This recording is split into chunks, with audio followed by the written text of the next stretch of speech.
Trade तो अलग है ना, ट्रेड होता है purchase sale, exchange of goods. Manufacture होता है बनाना। ट्रेड, अरे यार क्लास शुरू होगी। ट्रेड क्या होता है? सिर्फ वो गुड्स को आगे ट्रांसफर करना, रीसेल करना, वो है ट्रेड। मैन्युफैक्चरिंग नहीं आती उसमें। प्राइमरी सेक्टर कुछ बना रहा है, सेकेंडरी उसको प्रोसेस कर रहा है, टर्शरी उसकी हेल्प कर रहा है। ट्रेडिंग तो कहीं भी नहीं आई। अब जो मैन्युफैक्चरिंग वाला ने बनाई, वो फैक्ट्री से बाहर निकला, किसी होलसेलर के पास गया, होलसेलर ने खरीदा और रिटेलर को बेचा, ये ट्रेडिंग हुई। रिटेलर ने खरीदा और तुम को बेचा, ये ट्रेडिंग। जो उनकी हेल्प करते रास्ते में, जो मैन्युफैक्चरिंग या प्राइमरी या सेकेंडरी सेक्टर की हेल्प करता है, वो टर्शरी सेक्टर हो गया। जो ट्रेडर की हेल्प करता है, वो बात तो तीनों में आते सेम ही बातें हैं, पर वो हेल्प किसकी कर रहा है, किसको सपोर्ट कर रहा है। ठीक है, समझ गए?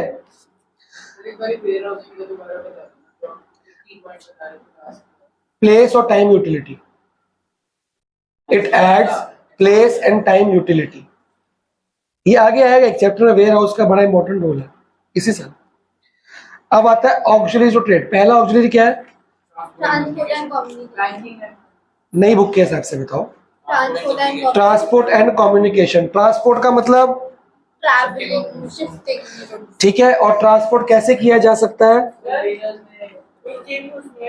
जैसे आपने कॉमर्स किया था, उसमें हमें फिक्स मार्केट का क्वेश्चन आया आज कॉमर्स के बारे में।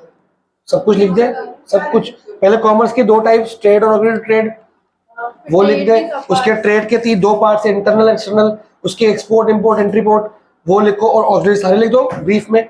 6 मार्क्स। 6 मार्क्स का आंसर मतलब कम से कम 6 मार्क्स में कम से कम 2 पेज भरने पड़ेंगे। बीएसटी है ये, साइंस नहीं है। एक पेज तो 4 मार्क्स दूंगा मैं। रजिस्टर के 2 पेज 6 मार्क्स कम से कम चाहिए। आगे पीछे बेटा, बीएसटी के आंसर बड़े बड़े होते हैं, बात मान के चलना। छोटे मोटे आंसर बीएसटी में चलते नहीं है, और उसमें इकोनॉमिक्स की थ्योरी में आंसर, इकोनॉमिक्स में टू द पॉइंट आंसर चलता है। बीएसटी में मैडम बोलती है पूरा घुमा फिरा के सारी उसकी कहानी बनाओ, जैसे एसएसटी में होता है।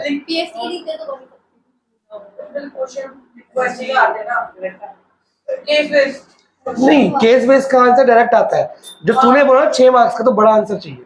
कई बार 6 मार्क्स का आंसर 6 वर्ड्स का भी होता है, डिपेंड करता है कैसे क्वेश्चन पूछा गया। एक ही क्वेश्चन है जो डायरेक्ट है, तो फिर वो 2 पेज का है। देखना 2 पॉइंट्स तो हो गए इंटरनल एक्सटर्नल के, तो एक पॉइंट कम से कम 3 लाइनों का होना चाहिए, 3 से 4 लाइनों का। फिर वो स्टार्टिंग में 20 सब कम लिखते हैं। फिर मैं सिखाता हूँ बच्चों को, मेरा हर साल का 12th का और 10th 11th का बैच बीएसटी का पहला टेस्ट छोटा आंसर लिखते हैं। उनको आदत नहीं होती ना, फिर कहते 3rd या 4th टेस्ट तक आंसर ठीक हो जाते हैं उनके, तभी तो 94 बीएसटी में आते हैं फाइनल में। अब बैंकिंग ट्रांसपोर्टेशन किस किस तरह से हो सकती है? ट्रक्स, अच्छा, ट्रक्स, शिप्स, एयर से ट्रांसपोर्ट हो सकती है। गुड्स की बात हो रही है, वाटर। तो ये सारे, उसके बाद दूसरा क्या लिखा है? ट्रांसपोर्टेशन एंड कम्युनिकेशन का कैसे फायदा होता है बिजनेस में? Rural area. तो ट्रांसपोर्टेशन का फायदा आपने बोल दिया सर, होलसेलर से गुड्स लेके किसको दे, रिटेलर को, और रिटेलर ने जगह जगह दुकानों में पहुंचा दी, डिस्ट्रीब्यूटर वगैरह। तो कम्युनिकेशन का फायदा कैसे? कम्युनिकेशन ट्रेड को कैसे असिस्ट कर रहा है? बोली हंसी जा रहा है। आप दिल्ली में बैठे हो, मैं जैसे गुजरात में बैठा हूँ, आप कोई गुड्स सेल कर रहे हो, तो मैं गुड्स मंगवा सकता हूँ कम्युनिकेट कर। मैं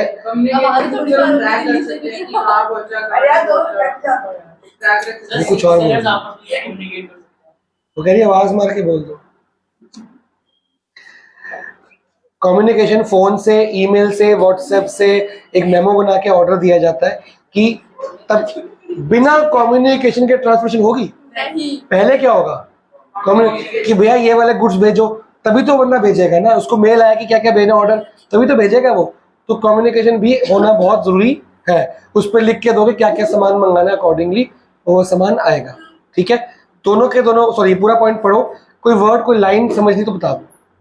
पढ़ो भाई साहब। आपके हमारे जमाने में मतलब मेरे जमाने में मोबाइल था, मैं कॉलेज में मोबाइल था मेरे, तो हम फोन पे ऑर्डर देते थे नहीं, जब फोन ही होते थे। जब फोन नहीं होता था। मेरे पापा के जमाने में स्टार्टिंग में कबूतर आते थे उसमें लेके एकदम तो वो लैंडलाइन होती थी, वायर वाली फोन होते थे, तो उससे काम होता था। और वो ट्रक वाले को बोला था कि वहाँ जाके नहीं, उसमें एक अलग अलग पॉइंट्स होते थे। तो जैसे हमने पापा से बात करनी होती थी तो पापा ने 5-6 नंबर लिखवाए थे कि मैं यही इनमें से कहीं ना कहीं होऊंगा। तो अगर वहाँ पे नहीं है तो हम उनको बोलते थे कि जब आए तो बात करते, वहाँ पे आते थे तो फिर वो बात करते थे। ऐसे गुड्स का ऑर्डर भी मिलता था, ऐसे ही मिलता था। मतलब कम्युनिकेशन फास्ट नहीं था उस टाइम, स्लो था, क्योंकि जब तक उसको मैसेज मिलेगा तो उसके बाद ही कुछ होगा। ठीक है, एक तो ये हुआ। दूसरा क्या हुआ? नहीं, फिर जमाने में लैंडलाइन के बाद क्या आया? फोन पेजर आया। क्या होता है? मेरे पापा ने बड़ी जल्दी पेजर लिया था, मेरे पापा ने फोन भी बड़ी जल्दी लिया था। पेजर एक ना वो डिवाइस होती है इतनी सी, वो यहाँ बेल्ट में लग जाती है, ठीक है ना। उसमें जो तुमने जिससे बात करनी है उसके पास पेजर होगा, तो वो तुम किसी को उसको फोन नहीं कर सकते, तुम एक कस्टमर केयर को, आंटी को फोन करोगे, वो आंटी फोन उठाएगी, तुम अपना मैसेज उनको बताओगे, वो टाइप करके भेज देगी, दूसरा बंदा पढ़ लेगा, उसके पास मैसेज पहुंचेगा। जैसे हमने पापा से बात करनी है, बोलेंगे प्लीज कॉल अर्जेंटली, इमरजेंसी आ गई है, तो उनके पास यही लिखा आएगा, तो वो एकदम से वो आसपास कोई भी फोन होगा वो कॉल कर लेंगे। उसमें लिखा आएगा पेजर में, उसमें लिखा आएगा, वो देखेंगे किस नंबर से है, नंबर भी आता है, नाम भी आता है, तो वो इमीडिएटली कॉल कर लेंगे कि इस बंदे ने बोला है। बस उसमें इतना ही मैंने था कि प्लीज कॉल या प्लीज मीट में एट, ऐसे ही सिंपल। फिर पेजर बहुत जल्दी, पेजर 5-6 महीनों के बाद ही उड़ गए थे, नोकिया आ गया था फटाफट से। पापा ने वो भी जल्दी खरीदी, इतना बड़ा फोन लिया था। उसमें इनकमिंग के बड़ा था नोकिया, सबसे पहला नोकिया बहुत बड़ा था, पॉकेट में तो आता भी नहीं था, वो बेल्ट में टांगे घूमना पड़ता था। वायरलेस नहीं तो वायरलेस पैसा था, मोटा फोन था, इतना मोटा। उस टाइम आईफोन नहीं था भाई, Nokia was the first company, Motorola और नोकिया, ये 2 कंपनी थी फोन। क्या क्या पढ़ लिया पूरा पॉइंट? मैं कुछ पूछ लूंगा कि वर्ड तूने पूछा नहीं होगा, फिर मैं बोलूंगा इसका मतलब बता दो। जो आपकी बुक में लिखा, आप अपनी बुक का पढ़ो, जैसे मर्जी लिख देना। पोस्टल सर्विसेज क्या होती है? Postal, post, speed post, courier. जब फोन भी नहीं था तो फिर कैसे ऑर्डर जाता था? चिट्ठी पे भेजते थे कि भाई साहब ये सामान भेज दो, चिट्ठी पहुंचेगी, फिर सामान रिलीज होगा। Telegram, speed post, courier. Cancel कैसे हो जाएगा? क्या क्या? वो कह रहा है बीच में ऑर्डर करके कैंसिल कर दिया तो उसी चिट्ठी पे भेजोगे। नहीं, वो ऐसा होता नहीं था, तब सामान आएगा ही आएगा, तब तक तो सामान जा चुका होगा ना। अभी वो सामान वापस मैं तो इतनी अनडिसाइडेबल हूँ, अब चिट्ठी गई है, अब मुझसे दिमाग ठीक हो गया। तो सोच समझ के भेजो ना, ये व्हाट्सएप थोड़ी कि डिलीट कर दोगे मैसेज को, तो एडिट भी हो जाता है। तो उस टाइम बड़े तरीके से, उस टाइम बिजनेस बहुत कम होते थे यार, स्लो चलना है। आजकल एक फैक्ट्री से 10 बार माल निकलता है, उस टाइम एक ही बार निकलता था, क्योंकि एक ही चिट्ठी आती थी एक दिन में। अभी तो चिट्ठी मिली है, अभी तो ऑर्डर बनेगा ना। हाँ, अगर मैन्युफैक्चरिंग कंपनी है तो ऑर्डर बनाएगी, तब तक आप उसको चेंज कर सकते हो शायद, लेकिन ट्रेडिंग कंपनी तो अगले दिन निकाल देगी ना। पढ़ लिया? अगला पॉइंट क्या है? बैंकिंग कैसे हेल्प करती है ट्रेड में? वीडियो चल रही है? लोन चाहिए, लोन से हमारी कैपिटल इंक्रीज होती है, बिजनेस बढ़ता है। और बैंक ओवरड्राफ्ट, मैं इंपोर्ट एक्सपोर्ट कर रहा हूँ या मैं परचेज सेल कर रहा हूँ, तो बैंक से मैं आज की डेट में ट्रांसफर कर सकता हूँ, पेटीएम या आरटीजीएस वगैरह। पता है आरटीजीएस क्या होता है? सिलेबस है आपका इस साल, एनईएफटी, आरटीजीएस, ओवरड्राफ्ट। जितना बैलेंस पड़ा उससे ज्यादा निकाल लो, वो भी सिलेबस आएगा तब यूज करेंगे। भूल गया मैं, रेकरिंग कुछ था, पता नहीं रेकरिंग में बुक में है, मेरे को याद नहीं एक्चुअली। एटीएम भी आएगा, एटीएम की फुल फॉर्म भी आएगी आपकी, बहुत कुछ आएगा इससे। तो बैंकिंग से हमको पैसा मिलता है, हम पैसा ट्रांसफर कर सकते हैं, लोन ले सकते हैं, इंटरेस्ट कमा सकते हैं, बहुत कुछ कर सकते हैं। बिना बैंक के बिजनेस हो सकता है क्या? नहीं। अगर बिजनेस बिना बैंक के बिजनेस हुआ तो ब्लैक मनी होता है। कैश इज ब्लैक मनी, काला पैसा। काला पैसा नहीं, काला धन। तो गवर्नमेंट ऑफ एवरी कंट्री बोलती है कि हर ट्रांजैक्शन बैंक से पास होनी चाहिए, परचेज भी और सेल, गुड्स नहीं पैसे उसके। मतलब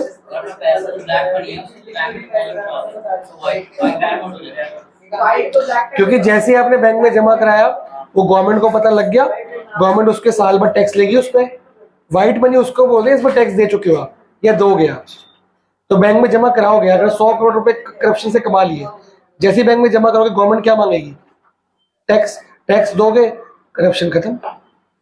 तभी जमा नहीं कराते, क्योंकि एकदम 100 करोड़ जमा करने में 40% टैक्स है। 40 करोड़ गवर्नमेंट खा जाएगी। लूटती क्यों है? आप 100 करोड़ एक दिन में कमा सकते हो क्या? गवर्नमेंट को पता है ना ये क्या धन है। लॉटरी पे, केबीसी पे, विनिंग पे, गेम्स पे, डोनेशंस पे 40% टैक्स है। इसको कैपिटल गेन बोलते हैं। बेटा कमाने पे टैक्स कम है, ये अलग चीज होती है। ये आपने कमाया नहीं, आपको मिला है। लॉटरी आपको मिलती है, आप कमाते नहीं हो। केबीसी में आप जीतते हो, कमाते नहीं हो। गैम्बलिंग होती है वो लॉटरी। आप सारे पैसे आधा क्यों खाई? लॉटरी में कौन सी मेहनत करी तुमने? केबीसी एक गेम है, लॉटरी भी एक गेम है। तो गेम में अगर कोई विनिंग अमाउंट होता है उसको गेम का प्राइस बोलते हैं। प्राइस पे 40% टैक्स लगता है। वो आपने कमाया नहीं है, आपने बैठ के आंसर दिए और उसने वो जीते हो आप। कमाने के लिए यार, वो बिजनेस थोड़ी है। आपकी सैलरी है क्या, आपका प्रोफेशन है क्या, आपका बिजनेस है? ये 3 जगह से पैसे कमाए जाते हैं, बिजनेस, एम्प्लॉयमेंट और it is not an economic activity. उस पर कम लगता है ना, कमाने पे कम लगता है, मेहनत से कमाते हैं हम लोग।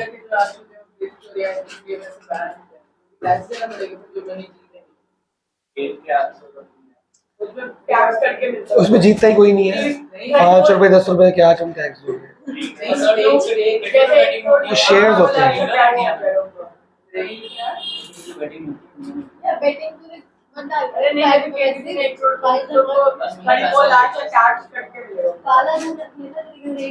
अब बैंकिंग फाइनेंस पढ़ लिया कि पढ़ना है अभी? पढ़ो पढ़ो पढ़ो पढ़ो। मैं पॉइंट पूछूंगा कौन सा समझाना है।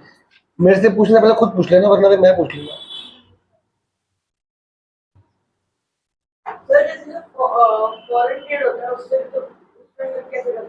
कौन?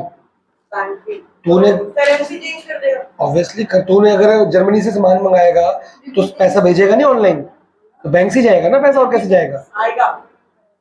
जाएगा आएगा दोनों। फिर आपका पूरा सिलेबस है सेकंड लास्ट, ये लास्ट चैप्टर आपका इंटरनेशनल ट्रेड है। सबसे गंदा चैप्टर वही है। हाँ लास्ट सबसे गंदा चैप्टर है, उसको तो याद ही नहीं होता टर्म्स।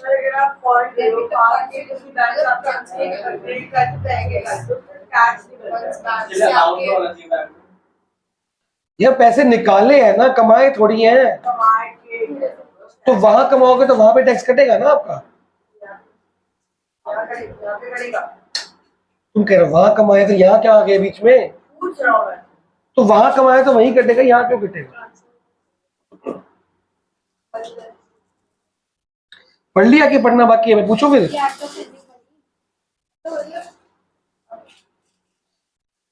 ये सेकंड लास्ट पॉइंट समझाओगे?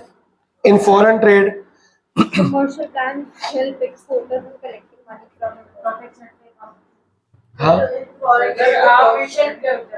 जो आप बोलते हो कि स्टॉक ट्रेडिंग वगैरह सब लॉस ही होता है, कुछ फायदा नहीं। हमारी मैंने क्या बोला लॉस है? मतलब इसमें आपको पता है वो मैं एप्स की बात कर रहा हूँ, मोबाइल। हमारी बीएसटी वीडियोस को नॉलेज भी वो होती करो करो करो बेटा, एक्स्ट्रा इनकम है, अभी से करना चालू हो जाओ, बहुत पैसा है।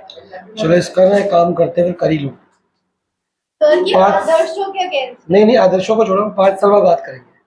तुम करो, ज्यादा मत करो, 50-60 हजार रुपये डाल दो। क्या पता कोई 5 साल में मिलता हूँ मैं आपसे। क्या पता किसी के 50-60 हजार और बढ़ जाए। मैं तो मना ही नहीं कर रहा, मिलते हैं 5 साल बाद। बढ़िया ही है। मिलियन तीनों करो, कौन कौन करने को तैयार? तू करेगा? 1 2 तीनों करो, मैं तीनों की गारंटी लो 5 साल में, तो मैं खुद ही मना कर दूंगा। गोल्ड की चेन आके सर के हाथ में रखिए।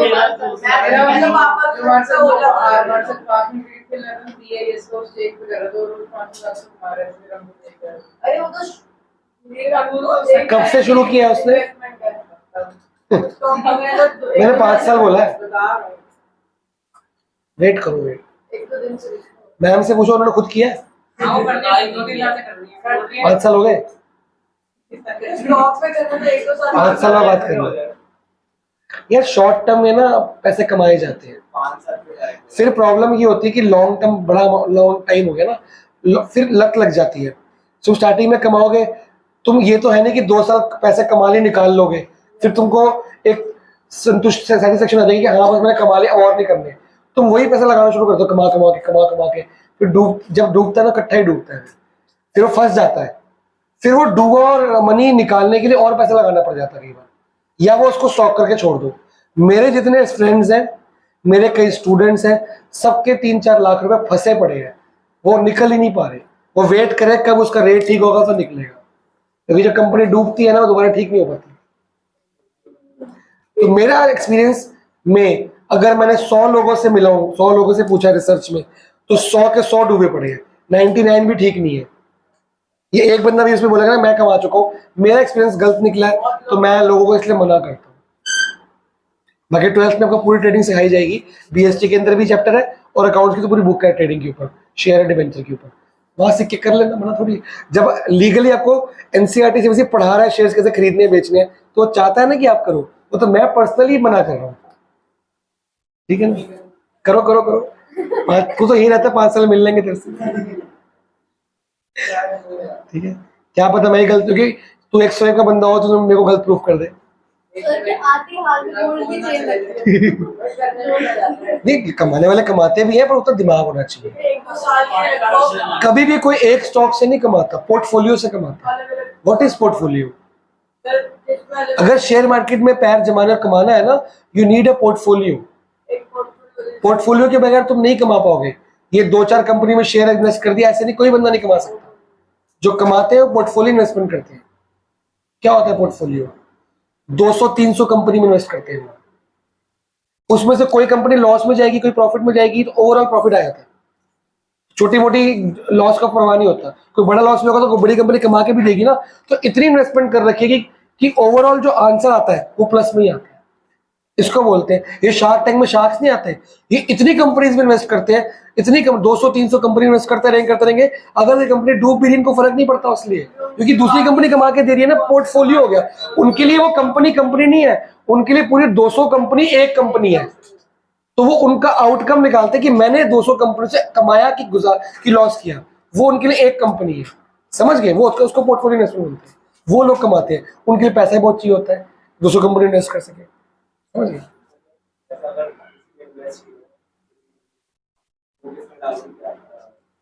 वो अपनी कंपनी में डालेगा और किसमें डालेगा?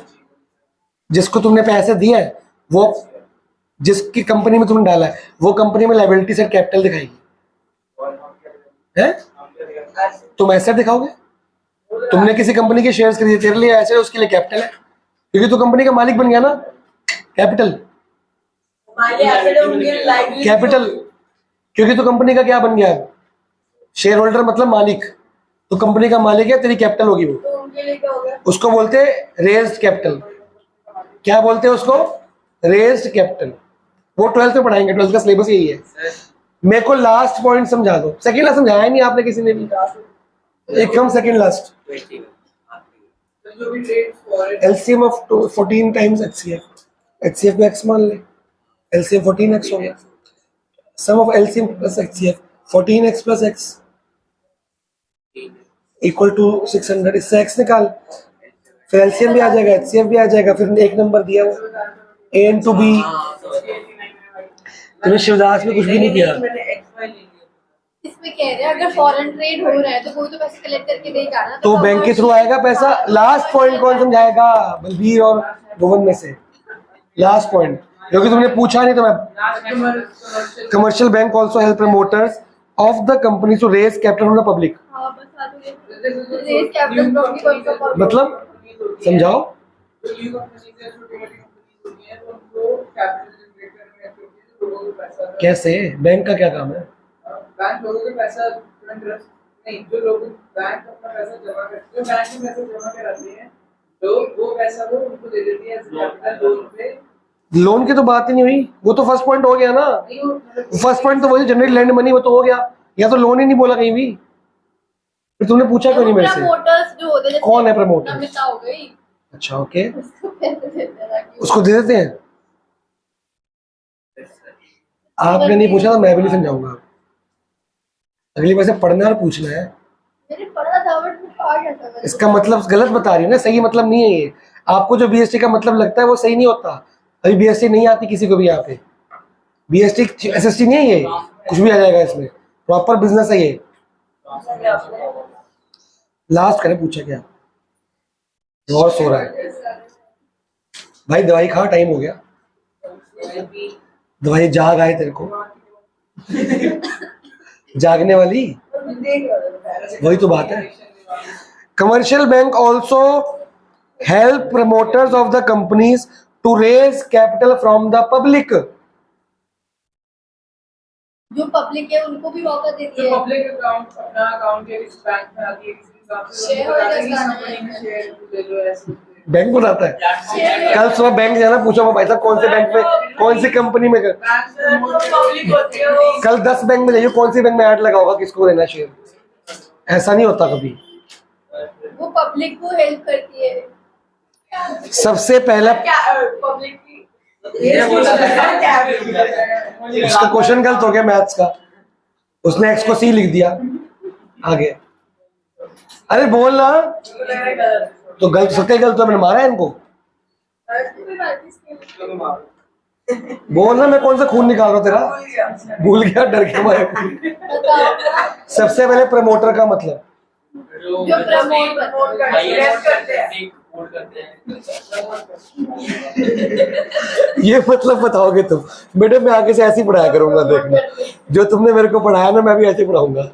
इसका मतलब है कमर्शियल बैंक प्रमोटर को हेल्प करता है कि कंपनी कैपिटल रेस कर सके। ठीक है, आ गया समझ? मैं भी इंग्लिश में हिंदी कन्वर्ट कर दिया करूंगा। जो प्रमोट करते हैं अगर लिव करती हूँ तो मैं लिव ओए, प्रमोटर कौन है भाई? सेकंड चैप्टर में प्रमोटर आएंगे।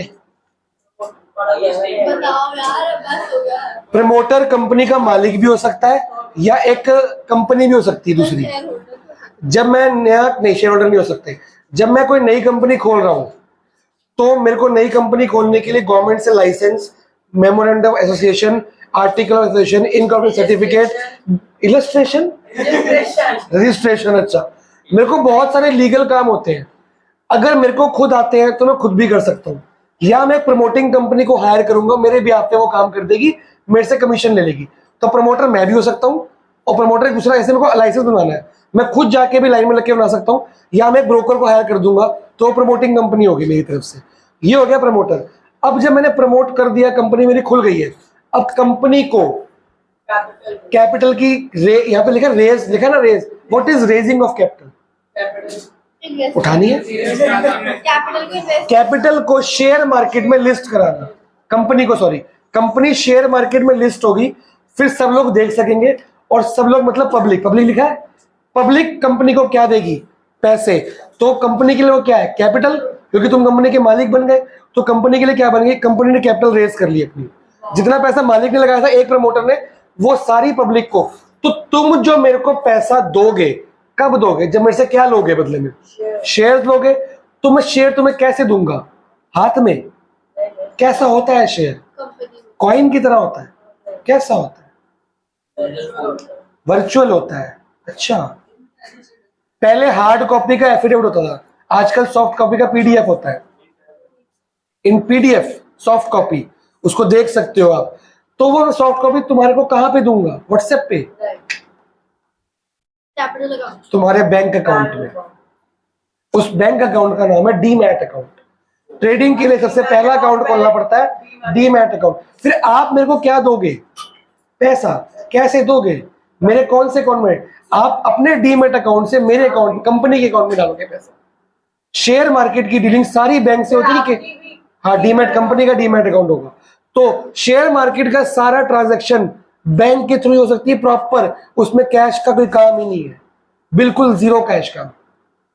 समझ गए? क्योंकि डीमैट के बगैर आप शेयर ना खरीद सकते हो ना बेच सकते हो। अगर तूने किसी और को भी कंपनी से डील नहीं करना, तूने मैं कंपनी से मेरा शेयर खरीद लिया, तूने वही शेयर भुवन को बेचना है, तो भी तुम दोनों का डीमैट अकाउंट लगेगा, तुम बेच नहीं सकते, मतलब तेरे नाम पे रहेगा वो। तो डीमैट अकाउंट कहाँ खुलता है? जहां पे तुम्हारा ऑलरेडी सेविंग अकाउंट है, उसी बैंक में खुला, किसी और बैंक में नहीं खुल सकता आपका। तो आपके सेविंग अकाउंट में पैसा पड़ा हुआ है, वो पैसा सेविंग अकाउंट से उठ के कहां जाएगा? पहले जितना आपको यूज करना है उतना डीमैट में जाएगा, उस डीमैट से शेयर खरीद बेच होगा, फिर खत्म हो जाएगा, आप और डालते रहोगे उसके अंदर, वो अलग से गुल्लक है एक। समझ गए? तो उसके लिए बैंकिंग जरूरी है कि नहीं? अब पढ़ो दोबारा से पॉइंट, पता नहीं क्या क्या बोलते रहते हो, मत पढ़ो। Commercial bank also help the promoters of the companies to raise capital from the, क्योंकि बिना बैंक के कैपिटल रेज ही नहीं हो सकती, आप पैसे ले ही नहीं सकते किसी से एज कैपिटल। समझ आया? छोटी सी पॉइंट में कितनी कहानी थी, ऐसे पढ़ लेना भैया, पूछ लेना मेरे से, अगर मैं पूछ लूंगा, अब नहीं बताऊंगा मैं। अगला पॉइंट क्या है? इंश्योरेंस क्या होती है? जैसे कोई बचाती है अपनी इंश्योरेंस का, जो रिस्क को बचाती है। एक्सीडेंटल कोई लॉस हो जाए जो हमको हमने एज्यूम प्रिडिक्ट कर सकते हैं लेकिन उससे बच नहीं सकते, शायद हो, शायद ये प्योर रिस्क है कि स्पेक्युलेटिव है? नहीं, प्योर रिस्क नहीं होगा, या तो होगा या तो नहीं होगा। स्पेक्युलेटिव क्या था? या तो फायदा होगा या नुकसान। इसमें तो नुकसान होगा या तो नहीं होगा, अर्थक्वेक आएगा या तो नहीं आएगा। ठीक है, और अर्थक्वेक आ गया, सबकी दुकान टूट गई, मेरी बच गई, उनके लिए लॉस है, मेरा नहीं है, सिंपल सी बात है? तो इट इज प्योर रिस्क। तो इससे बचने के लिए हमको क्या करनी पड़ती है? इंश्योरेंस। कोई goods lost by fire, asset lost by fire, theft, accident, spoilage, leakage, वो क्या पायरेट्स, इन सब से बचने के लिए क्या करते हैं? गुड्स को इंश्योर कराते हैं। तो इंश्योरेंस भी हमारी ट्रेडिंग में हेल्प करेगी, क्योंकि शिप में जब मैंने गुड्स रखे, हो सकता है रास्ते में शिप पलट गई तो कौन भरेगा जाना? Insurance company. रास्ते में लीकेज हो गई तो, पायरेट से चोरी कर लिए तो कौन भरेगा जाना? समझ गए? ट्रक में ट्रक पलट गया तो, ठीक है ना, गुड्स में चोरी हो गए या गोडाउन में से वेयर हाउस में चोरी हो गए, तो इंश्योरेंस कंपनी बहुत इंपॉर्टेंट काम करती है ट्रेडिंग और उसके नुकसान को बचाने के लिए। पर्टिकुलर गुड्स के लिए एक अलग से इंश्योरेंस, वो चैप्टर है पूरा इंश्योरेंस के ऊपर, आपका अलग से टॉपिक है, बहुत सारी तरह की अलग अलग इंश्योरेंस होती है, सब पढ़ाएंगे आपको वहाँ पे। अभी आप ये पॉइंट पढ़ो, फिर पूछूंगा मैं कुछ। क्या? इंश्योरेंस कंपनी के एसेट्स? इंश्योरेंस तो कंपनी मेरे एसेट्स को इंश्योर करेगी ना, अपने एसेट्स करेगी यार। इंश्योरेंस कंपनी सबसे एक अमाउंट लेती है हर साल, प्रीमियम कहते हैं, तुमसे ले गई, सबका नुकसान थोड़ी हो जाएगा, किसी एक या दो का होगा ना, तो सारा पैसा बाकी को दे देगी, जितना उसका नुकसान है बाकी खुद कमा लेगी, ऐसे होता है। पैसे क्यों नहीं होंगे इंश्योरेंस? हर साल लोग लेते रहते, पैसे क्यों नहीं होंगे उनके पास?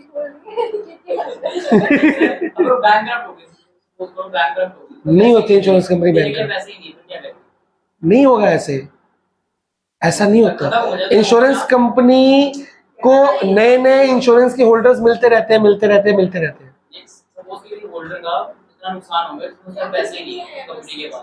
तो कंपनी लोन लेके देगी, उसको पूरा देगी भाई, क्या प्रॉब्लम है? कंपनी कैपिटल रेज करके दे देगी, नुकसान तो देना पड़ेगा। तो बेटा इंश्योरेंस कंपनी, एक मेरी बात सुन, जिस इंश्योरेंस कंपनी वो 40 गाड़ियां या 500 गाड़ियां इंश्योर की होंगी, वो सोच के की होंगी ना कि अगर नुकसान होगा तो भर सकूंगी नहीं, तो उनका पैसा इतना होगा ना तभी तो इंश्योर। वो अगर मेरे पास बैंक में 10 लाख रुपए पड़ा है तो मैं 50 लाख की गुड्स इंश्योर कर पाऊंगा? नहीं ना, सोचने वाली बात है। ऑब्वियसली आप भी उसी इंश्योरेंस कंपनी के जाओगे ना जो इतनी बड़ी इंश्योरेंस कर सकती है। मेरा भी तो रखा है, सबको रखा है। तेरा क्या नुकसान हो गया लाइफ भी और एक है? लाइफ इंश्योरेंस वो तो डेथ के लिए होती है। तरीके से सॉरी So ये क्या है on the payment of अब आई लाइन पे। nominal- मैंने पहले ही पूछा था। हाँ बोलो। On the payment of nominal premium। मतलब हर महीने एक नॉमिनल अमाउंट देना होता है। जैसे हेल्थ इंश्योरेंस ली होती है, मेरे पर्सनली हेल्थ में 25,000 रुपये साल की जाते हैं। 5 मेंबर्स हमारी फैमिली के इंश्योर्ड है। 25,000 5,000 पर ईयर एक बंदे का कुछ भी नहीं होता अगर कैलकुलेट किया जाए। पर अगर हॉस्पिटलाइजेशन होगी 2 साल बाद हुई, मान लो 3 साल तक हॉस्पिटलाइजेशन नहीं हुई, तो कितना गया बैंक के पास? 75,000। पाँच सबका थर्ड ईयर कोई बंदा घर का मेंबर कोई हॉस्पिटलाइज हो गया, 1.5 लाख रुपए बिल बनेगा। हॉस्पिटल जाते लाख रुपए तो मामूली बात है, तो 1.5 लाख का बिल बन गया। मैंने कितना दिया उसको? 70। मेरे को मिलेगा कितना? 1.5 लाख पूरा। सिंपल। मैंने तो फिर भी कमाया ही है। इंश्योरेंस का नॉमिनल प्रीमियम देना होता है, लेकिन हमको क्लेम अच्छा मिल जाता है अगर हमारा नुकसान हो जाए। इंश्योरेंस कंपनी क्योंकि बहुत लोग इंश्योरेंस लेते रहते हैं ना। हर सब थोड़े हॉस्पिटल जाएंगे, कुछ होंगे ना यार। क्या कोई बात नहीं।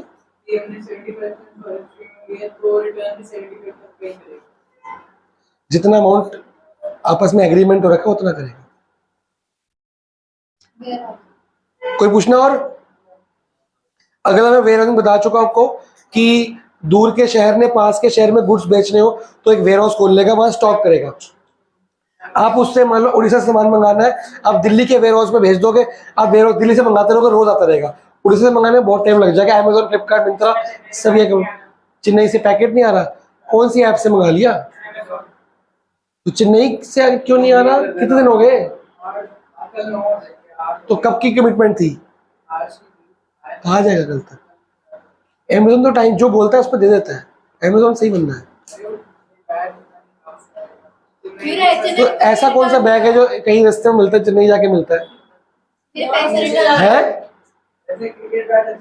बैट अच्छा दिख रहा था, और देखो अगर पसंद ना आया तो फिर रिफंड होगा। वो मेरा नहीं हो रहा। फोटो में अच्छा दिख रहा था, घर आके अच्छा ना दिखा तो प्लास्टिक का बैट है। पॉलीमर। मेरा रिटर्न नहीं आना चाहिए। मेरे कपड़े ले गए, पैसे वापस नहीं गए। ऐसा नहीं होता ठंड में मंगवाए थे याद है? कोई। मैं तो कितना रिफंड करता हूँ, चेक भी नहीं करता मैं तो रिफंड आया कि नहीं आया। मैं तो आई क्या होगा, मैं तो चेक ही नहीं करता। मैं कई बार एक दो बार चेक कर चुका हूँ, आ गया होता है कहीं ना मैं तो रोज में डालती हूँ अंदर। तो क्यों नहीं दे रहे रिफंड? पता नहीं क्यों दे रहे हैं। झूठे कहीं को। पढ़ो कोई डाउट? बलबीर कोई डाउट भाई पूछा करो। वेयर हाउस पढ़ लो फटाफट से, फिर मैं पूछता हूँ। एक बार मैंने अलीगढ़ से जीप मंगाया था, उसको अली एक्सप्रेस ओए वेयर हाउस पढ़ो, वेयर हाउस। 2.5 महीने लगे। वेयर हाउस तो eBay से मेरे को 7 हो गया। मैं पूछने वाला हूँ क्वेश्चन, वेयर हाउस में सोच लो फिर। पढ़ लिया? लास्ट लाइन का मतलब बता दे। Prices are thereby maintained at a reasonable level through continuous supply of goods। इससे प्राइस कैसे मेंटेन होगा? प्राइस मतलब प्राइस, बचेगा ना। प्राइस का मतलब प्राइस ही होता है और कुछ नहीं होता। जैसे कोविड का टाइम में कभी ऐसा कुछ टाइम आ गया या किसी की सप्लायर होगी या अपनी बहुत ज्यादा ऑफ ही जाएगा, तो उस टाइम में ट्रेन किए जा सकते हैं क्योंकि हमारे पास प्रोडक्शन स्टोर बढ़ी है एक जगह। ये डिमांड है, ये सप्लाई है। डिमांड वही है, सप्लाई रुक गई, चीजें महंगी होंगी सस्ती महंगी, पर वेयर हाउस में सामान पड़ा है, वहां सप्लाई आ गई, प्राइस रीजनेबल रेट पे आ गया, इसलिए ठीक है। ट्रांसपोर्टेशन की वजह से प्राइसेस बढ़ते हैं कि कम होते हैं? कम हो गए। ज्यादा मैं ट्रक पे ट्रांसपोर्ट करूं, मैं रिक्शे पे करूं, ज्यादा महंगा क्या पड़ेगा? समझ आए इस बात की? अगला पॉइंट क्या है? डियोस रिक्शा क्यों महंगा पड़ेगा? है? मेहनत है, मैंने महंगा पूछ। देख आंसर गलत, आंसर गलत। अरे यार एक बार चेक आउट कराएंगे कि साइड में बात हो जाएगा और बात हो जाएगा तो फिर मेरे पड़ेंगे। पीछे 100 बारी करना पड़ेगा, वो एक बारी में जा रहे हो। रिक्शा सिर्फ मान लो 100 किलो सामान लेके चला गया, वो 100 किलो के 500 रुपए लेगा, तो पर किलो कितना पैसा बचा? वो पड़ा 5 रुपए पर किलो। ट्रक लेके जाएगा 10,000 किलो, 10,000 किलो और 5,000 रुपीज लेगा तो कितना बढ़ा? 0.5 रुपए। 5,000 डिवाइड बाई 10, तो ट्रक पे सामान बेचने का पड़ा आधा पैसा, आधा रुपया, 50 पैसे पर किलोग्राम। रिक्शे में पड़ा 5 रुपया पर किलोग्राम। 5 रुपए कहाँ और 0.5 कहाँ? समझ आई बात में क्यों महंगा पड़ता है? क्योंकि बल्क में जाके किराया कम पड़ता है। समझ गए? हम अगर कार पे जाए कहीं दूर 5 बंदे और वही 5 बंदे ट्रेन पे जाए, सस्ता क्या पड़ेगा? ट्रेन।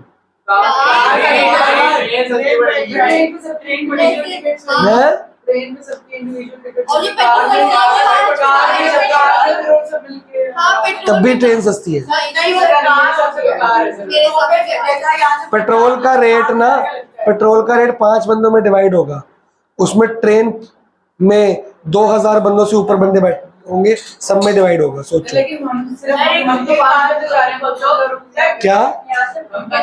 चलो सिंपल बात करते हैं, तुम यहाँ से अमृतसर गए, कितना खर्चा आएगा? 7,000 है? 8,000 ले ले मोटा मोटा।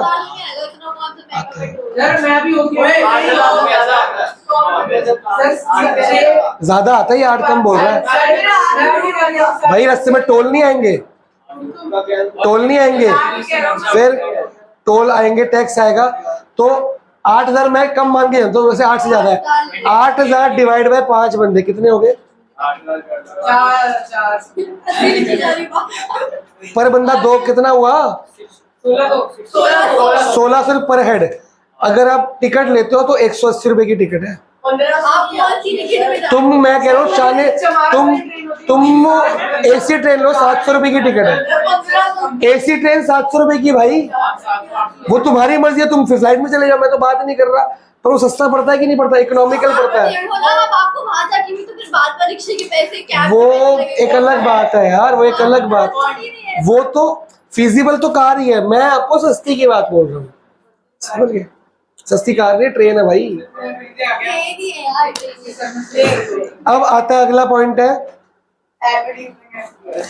एडवर्टीजमेंट कैसे हेल्प करती है? ओए, एडवर्टीजमेंट कैसे हेल्प करती है? अवेयरनेस, प्रमोशन, रिस्क को कम करती है। ओ कैसे? अब हमें पता लग जाएगा ना एडवर्टीजमेंट से कि अब ये नहीं आएंगे, किसी को पिन मत दो, किसी को पिन मत दो।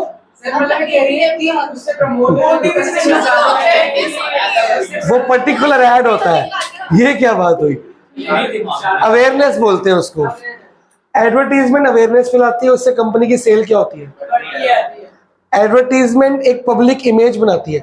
क्या एडवर्टीजमेंट एक नए प्रोडक्ट की होती है कि नॉर्मल जो पुराने प्रोडक्ट की भी होती है? अब पुराना जो फेमस है ऑलरेडी, उसकी अवेयरनेस क्यों फैला रहे हो?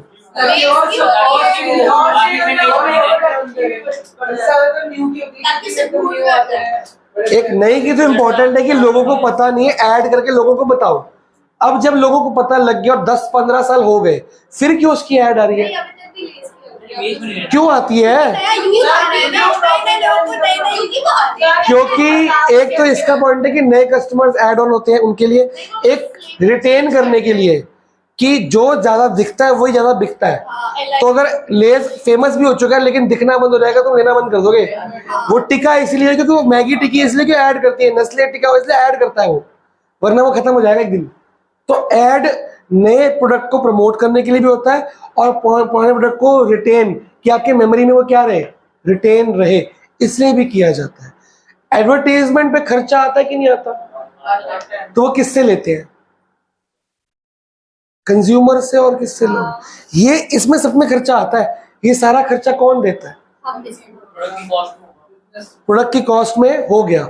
तो विमल सुपारी के में 3 एक्टर्स आ गए। पर एक्टर ने कितना लिया होगा अंदाजा बता दो? 2 करोड़। भाई वीडियो रिकॉर्डिंग हो रही है, शाहरुख ने देखने मारेगा तेरे को। 2 करोड़ नहीं उसका रेट। चल 3 एक्टर 30 करोड़, ऊपर से और भी सारा जो प्रोग्राम होगा पूरा 40 करोड़ मान के चलते हैं। 40 करोड़ में विमल इलायची का एड बना, 40 करोड़। वो तो 5 रुपए की बिकती है।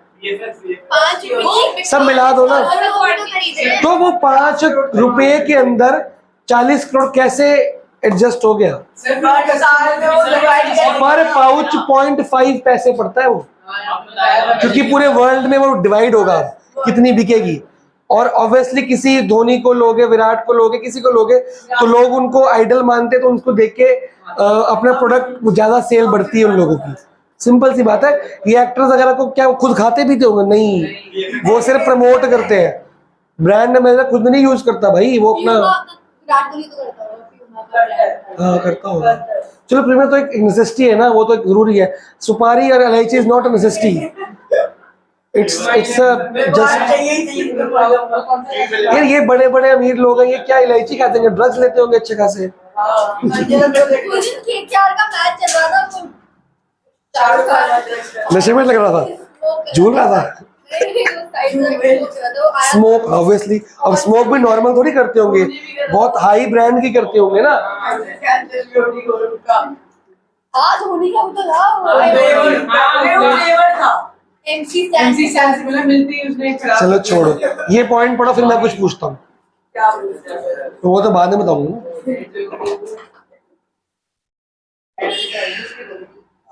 ये क्या बोल रहे हो? Advertising is what you pay for, but PR is what you pray for. PR public relations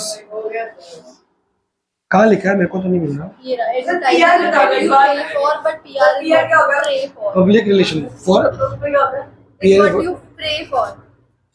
advertising आप पेड एक्सपेंस होता है। आपने पे करके अपना प्रमोशन कराते हो, अपनी पब्लिसिटी कराते हो। पब्लिक रिलेशन पेड नहीं होता। बाई चांस आपने कोई अच्छे काम किया, आपकी पब्लिक इमेज बन गई, न्यूज में आ गया बाई चांस, पेड पीआर भी होता है, पर वो पेड पीआर होता है। मैं नॉर्मल पीआर, मान लो कुछ अच्छा काम करा आपने, वो किसी ने न्यूज में दे दिया, तो आपके कस्टमर बढ़ गए अपने आप ही, तो ये पेड नहीं था, लेकिन पब्लिक इमेज बन गई है। ये खराब भी हो सकती है, नेगेटिव पब्लिसिटी भी हो सकती है। ये 12th में आया चैप्टर में।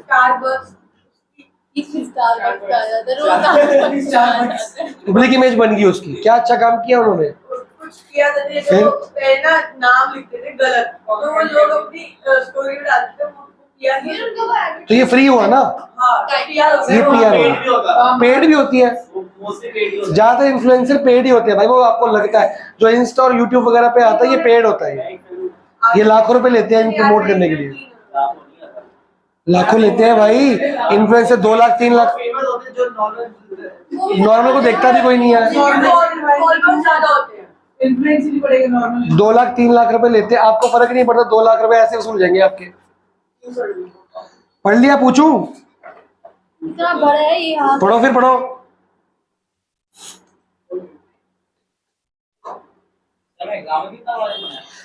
इससे भी बड़ा लिखना है अपने आप बना के। अब एक क्वेश्चन है, ऐड कहाँ पे करना चाहिए? टीवी पे, इंस्टाग्राम। इंस्टाग्राम? सोशल मीडिया पे मेनली आजकल गलत आंसर, न्यूज़पेपर, गलत आंसर,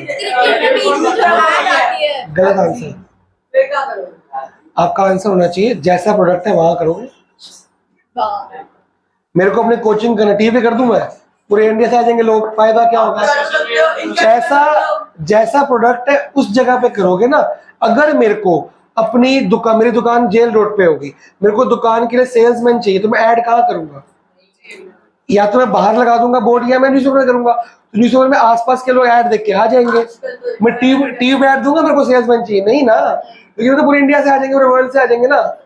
फिर अगर मेरा प्रोडक्ट ग्लोबली आना है या पूरे इंडिया में आना है, तो मैं उस तरह से करूंगा। अगर खाली दिल्ली में आना है, पूरी दिल्ली में, तो दिल्ली की न्यूज़पेपर्स है ना हमारे पास, सिंपल से नंबर। हाँ,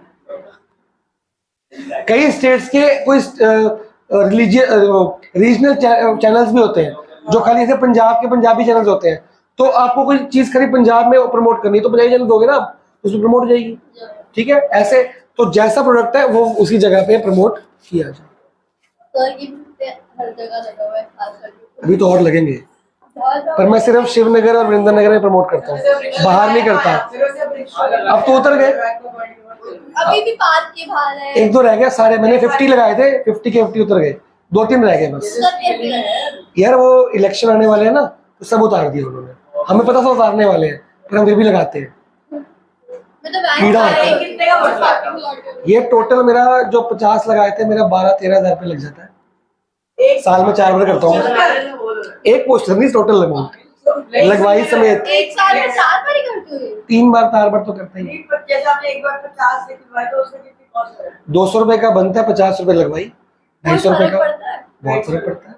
ये खासा ट्यूटोरियल लेके आए हो? नहीं, मोस्टली तो देखो मेरे पास जो बच्चे आते हैं वो रेफरेंस ही आते हैं कि अगर एक को अच्छा पढ़ा है तो 3 बच्चे और भेजते हैं, सिबलिंग्स आते हैं। मेरे घर के पर 5 बच्चे फिर भी अब वही बात है ना, मैं जो ऐड करता हूँ वो बच्चे लाने के लिए नहीं करता हूँ, रिटेनेबिलिटी के लिए करता हूँ कि लोगों को पता रहे। मान लो तुमने किसी को रेफर किया, वो बंदा फतेहनगर रहता है, वो कहकर खास तौर से मेरे पास बहुत लोग पढ़े, वो अच्छा पढ़ाते हैं, वो नहीं मानेगा क्योंकि तुमने पढ़ा है।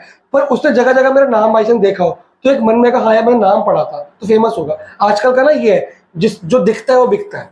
तो अगर मान लो तुमने किसी को बोला मैंने तो नाम ही नहीं सुना, तो ये अजीब सा हो जाता मैं है। साफ अपनी परसेंटेज बता दूं। वो एक अलग बात है, वो एक अलग बात है। तुम सबके जो मैं पोस्टर्स बनाऊंगा ना, पोस्टर्स तो नहीं, जो मैं तुमको भेजे ना ग्रुप में, वो मैं यूट्यूब पे डालूंगा ना, वो उसकी स्टोरी डाल के। फोटो वाली नहीं डालूंगा, फोटो गलत हो जाता है, फिर मैं ऐसे डालूंगा नहीं। फोटो नहीं यार, वो लोग ना मिस यूज कर लेते हैं कई लोग, फायदा। ठीक है ना? तो अब मैंने वो लंबे वाले पट्टियां बैनर छपाए थे, अब मैंने वो दिए हुए हैं। जैसे बाहर एक बोर्ड नहीं पड़ा हुआ नीचे, वो सिंपल, वो जगह जगह ग्रिल्स पे लगेंगे, आपको थोड़ी देर में दिख जाएंगे। अभी मैं लगाने का इलेक्शन की वेट कर रहा हूँ क्योंकि वो लगाते उतार रहे हैं, पैसे वेस्ट हो रहे हैं, तो लगाते कि इलेक्शन के बाद लगाऊंगा, लगवाऊंगा। 250 रुपए का नहीं वो सस्ता होता है, वो 60 रुपीज का एक होता है और 15 रुपए लगवाई 70 का पड़ता है। एक पोस्ट का नहीं जो बाहर नहीं पड़ा, गेट पे लगाओ बाहर। हाँ। तो यार ये देखो, ये अब सिंपल सी बात है, वीडियो रिकॉर्ड भी हो रही है। हर्ष मेरे पास बोर्ड देख के आया था, हर्ष के गली के बाहर बोर्ड लगा था एक, तो मैंने उससे पूछा था, पहले मैंने मुझसे पूछता था कैसे आए हो, क्योंकि नया नया था ना इस एरिया में, तो मैं देखता कि बोर्ड से लोग आ भी रहे कि नहीं। अब गली के अंदर ये बोर्ड लगा, कई लोग इसको पढ़ के भी आता है कि मैंने बोर्ड देखे हम रुक गए, तो बताते हैं मेरे को लोग। तो अगर मान लो बोर्ड से मैंने 10,000 रुपये खर्चा करा, 2 बच्चे आ गए सिर्फ 2, तो 2 बच्चे मेरे पास 2 सब्जेक्ट लगाते हैं, तो पूरा साल तो पढ़ेंगे ना, वो तो आ गया ना मेरा पैसा वापस। लेकिन वो खाली 1 साल पढ़ेंगे, 3-4 साल पढ़ेंगे ना, तो 1 साल मेरी कॉस्ट रिफंड आ गई, बाकी कराते रहो आराम से। हर्ष 9th में आया था, अक्टूबर में, वो बोर्ड देख के आया था, तो वो 6 महीने में तो कॉस्ट कवर कर दी उसने मेरी, उसके बाद अब तक पढ़ नहीं रहा, फीस तो आ रही है। तो ऐसे देखना पड़ता है हिसाब किताब। अगर मैं नहीं लगाऊंगा तो बच्चे नहीं आएंगे, कि बच्चे तो सिर्फ मिनिमम नहीं लगाती, बच्चे नहीं आ रहे, बच्चों की उनके पास ही कमी नहीं है। पर ये इसलिए होता है कि यार लोगों को बताओ तो हाँ मैं नाम सुना है, इसलिए होता है। अब खत्म हो गए question. Role of commerce in removal of hindrances in the process of exchange. Commerce includes 2 types of, है कुछ आपकी बुक में ऐसा? हाँ जी, हाँ जी, ओके। तो वही है, आपको इसी में लिख लो। आपको क्वेश्चन अलग से आएगा कि जितनी ऑक्सिलरीज है वो कौन सी हिंड्रेंस दूर करती है, कौन सी प्रॉब्लम को सॉल्व करती है। पहला आपका है ट्रेड, सिंपल ट्रेड। ट्रेड्स कौन सी हिंड्रेंस दूर करती है? क्या? हिंड्रेंस लिखो, हिंड्रेंस ऑफ पर्सन, जिनकी ओल्ड बुक है उसमें तो होगा। ये अलग से क्वेश्चन आता है एमसीक्यू या वेरी शॉर्ट में, कि ट्रेड ने पर्सन की प्रोडक्ट की रीच हमारे पास पहुंच जाती है, ठीक है, कंज्यूमर से प्रोड्यूसर तक या होलसेलर तक। फिर आता है ट्रांसपोर्टेशन।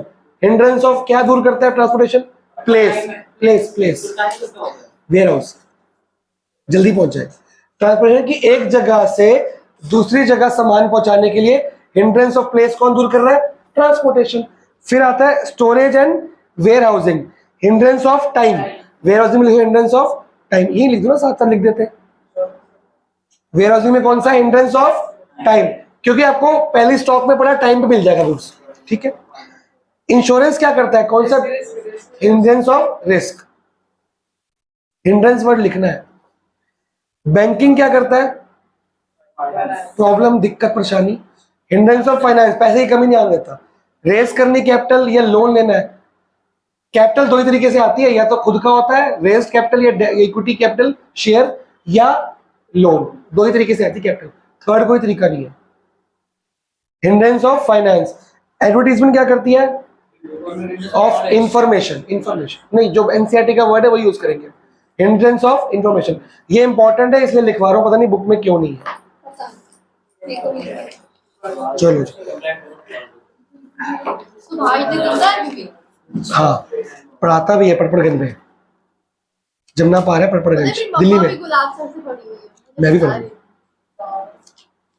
मैं कॉलेज से कौन से पढ़ा हूँ आप कौन सी है बताता हूँ क्या बताता हूँ। आधे घंटे का चैप्टर है, आपको 5 पेज लग रहे होंगे, पर ये है आधे घंटे का चैप्टर खाली। ठीक है जी, तो आप जा सकते हो। है हिस्ट्री, हाँ हिस्ट्री रहेगी बस।